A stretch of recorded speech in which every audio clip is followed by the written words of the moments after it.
This video is to talk really briefly about just getting started. I think that can be one of the most overwhelming parts about trying to feel better. We have these really high expectations for how we're supposed to be and what we're supposed to be doing, and we forget about the most basic places to start. And I always tell my clients that there are three most important things that you have to have at least somewhat under control if you want to feel better, whether it's because of anxiety, depression, grief, just kind of feeling like you're in a slump. Whatever it is, you need to be eating, sleeping, and moving the right way. I have a lot of tips that I can give you about sleep hygiene. Some of the most important are trying to keep a consistent schedule, turning off bright lights and TVs at least an hour before bed. Surprisingly, we often think that we should take a hot shower before bed. You actually don't want to do that. It raises your body's temperature, and your body doesn't want to be hot when it goes to sleep. So we end up thinking we're going to get all relaxed and take a nice shower, and then our body says, no, I'm not going to let you fall asleep yet. I need to cool down. Keeping the lights low, turning off your computer screen because it's actually messing with your circadian rhythm. Generally, people don't actually have a better time falling asleep listening to music or with the TV on, unless it's something that you've been doing for a really long time. If you're not tired, don't get in bed. One of the most important things is to train your body to know that when you're laying in your bed, you're supposed to be sleeping. If you use your bed as a couch, if you watch your TV, you do your homework, you hang out with your kids, then you're training your body to say, this is where I go to hang out. So what you want to do is stay off your bed all day long until you are tired. When you're actually tired, whether you have to wait until 2 o'clock in the morning to get to that point, when you're actually tired, you get in bed, and if you're not asleep within 15 to 20 minutes, you really should be getting out of bed. Now, I know personally this is really hard to do because even though you're not asleep, you're usually at least comfortable, if not kind of just in a groggy sleep state, but not quite there. It's really best for you if you can get yourself to get up and out of the bed, because otherwise you're training yourself to think, this is the place where I go and lay for 2 hours while I try to fall asleep. If you get out of bed and only get into bed when you're tired, then you're training your body to say, I laid down, now I fall asleep. So those are a couple of the main sleep tips. When it comes to eating, obviously you really need your fruits and vegetables. You don't want a lot of processed foods. A lot of people are saying, you should be eating multiple times throughout the day as opposed to kind of a couple binge meals where you overdo it, feel really sick, don't want to move. That really doesn't help with motivation. I do find from my own experiences that eating smaller amounts throughout the day does help keep me going. I don't get distracted because I'm hungry. I have energy. I love replacing, the afternoon cup of coffee with an orange or a banana, something that's going to give you instant energy. You really can't get much better than fruits and vegetables. I think they're up to saying like 7 or 9 servings a day. Now, that's in a perfect scenario.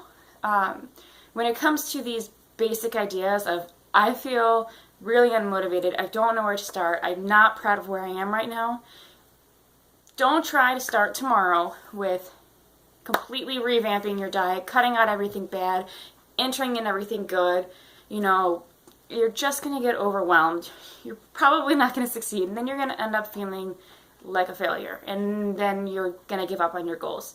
So what I always tell people is to make it a daily goal to add a little bit of a better coping mechanism every day. And I wouldn't say to tackle all of these 3 at once. For the first 2 weeks, every single day, I'm going to make sure that I eat an extra fruit. Every single day, I am going to make sure that I'm turning off my television at 10 p.m. when I'm hoping I'm going to get sleepy at 11. The last one I haven't talked about is exercise.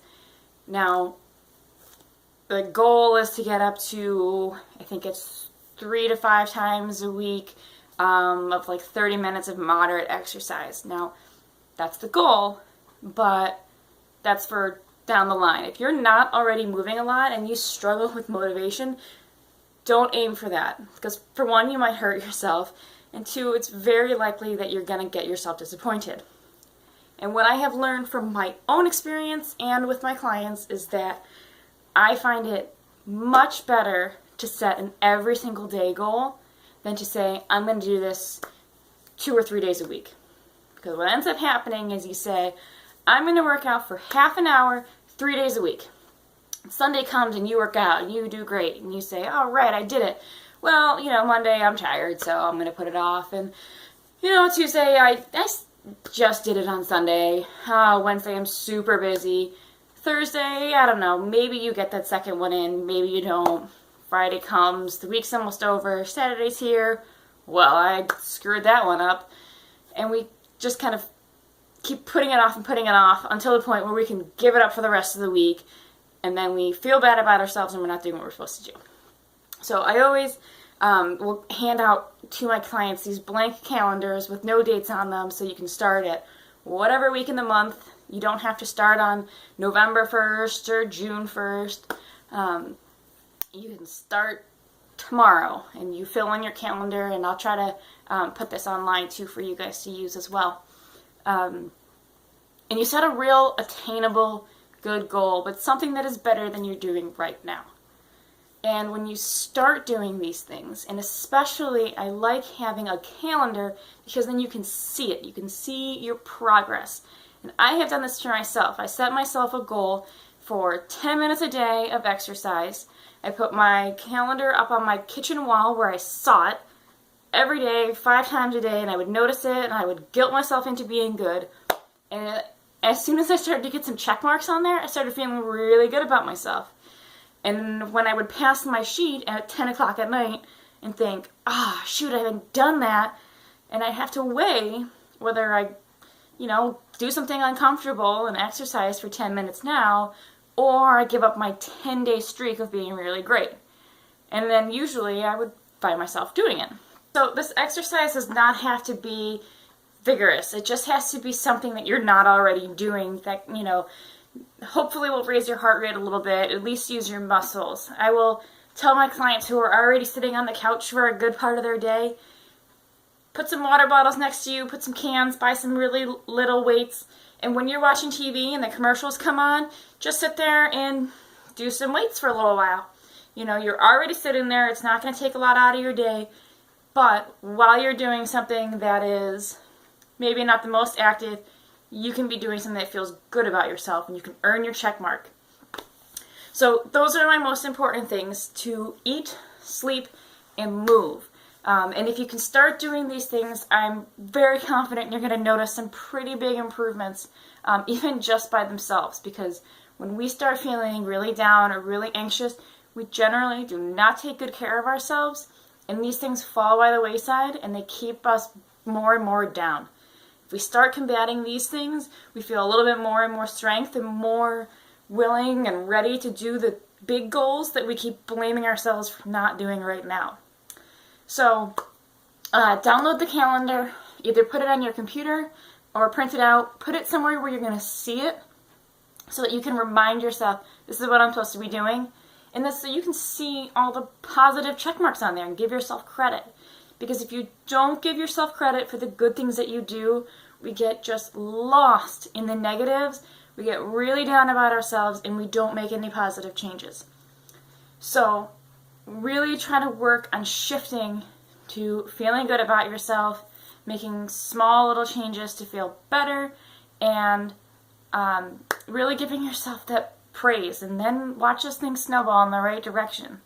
I'll have more discussion about this kind of snowball effect, but here is where I want to have people starting with eating, sleeping, and moving.